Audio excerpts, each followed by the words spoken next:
Hi, my name is Cathy, and I was a former client of Seaside.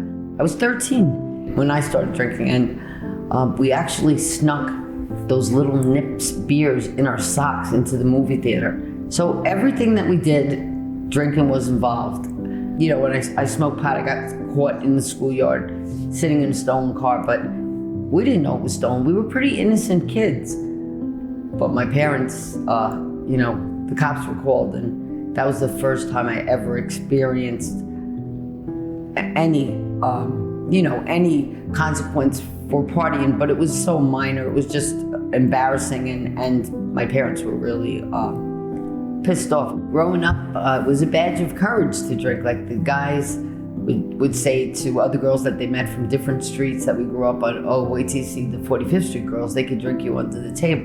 To give you any idea of how our drinking was, the guys' softball team was named Rehab, beer backwards. I started drinking when I got married, and I think I drank because I was lonely. So I would drink vodka and cranberry and seltzer, and I always went to work, but there were days that, I started missing work, and I'd call in sick, and then a few times I remember people would say, Cathy, were you drinking last night because you smell like alcohol? And I would deny it, of course.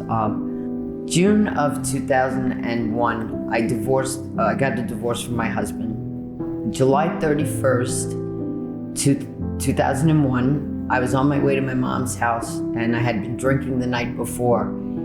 And I was going to pick up Chinese food, and I had flip-flops on, shorts, no makeup, and a cigarette fell on my arm, and when I went to hit the brake, I hit the gas pedal into 5 parked cars. The airbag blew, and I waited in somebody's back porch for the police to come. And when they came, I was arrested, and I smelt of alcohol from the night before, and I spent the night in jail.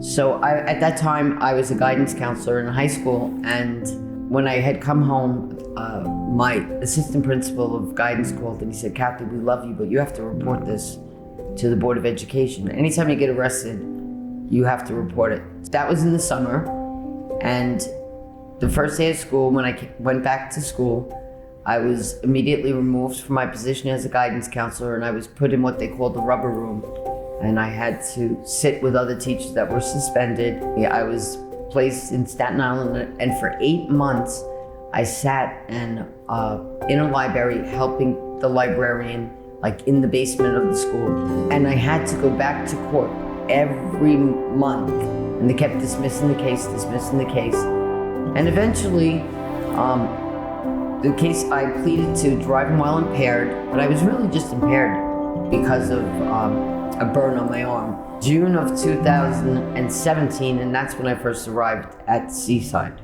I couldn't believe that I was here because it was just so comfortable. Everybody was so welcoming. Even from the maids to the director, it was like a family. My time at Seaside was a wonderful experience. Everybody was so loving. I got unbelievable therapy. I just felt a real warmth and love here that I never experienced before. I'm not saying other places didn't care, but there just was a level of care that was completely something that I had never experienced before. And I feel like they loved me and helped me love myself. And that's, I guess, what it took for me to want to get sober. My favorite part of Seaside was all the love and support. I was very comfortable here. I knew that I could, even if it wasn't my scheduled time and you had an issue, there's always someone to talk to. Nursing staff was amazing. Any one of the staff, it's an amazing, amazing place. I've never felt so much love as I have in Seaside.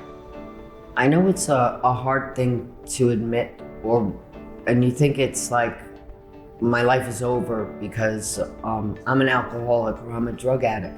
But there's help out there, and I wouldn't change this journey for anything. And in AA, they talk about not regret the past or wish to shut the door on it. never understood what that meant. But if it wasn't for my journey, I wouldn't be the person I am today. So alcohol and drugs, they block you from all the great things in life, the joys of living. And now I wake up very happy. And I like embrace the day. I started taking pictures because when they told me I had to stay in the moment, I said, well, let me capture the moment. So now I wake up, I take pictures of the sunrise and the sunset, and just appreciate all the beauty. I think I turned my attitude to gratitude, and with that, the world is a nicer place. Pick up the phone and call Seaside. It's never too late. There'll be somebody there waiting to listen to you. It's Seaside Love.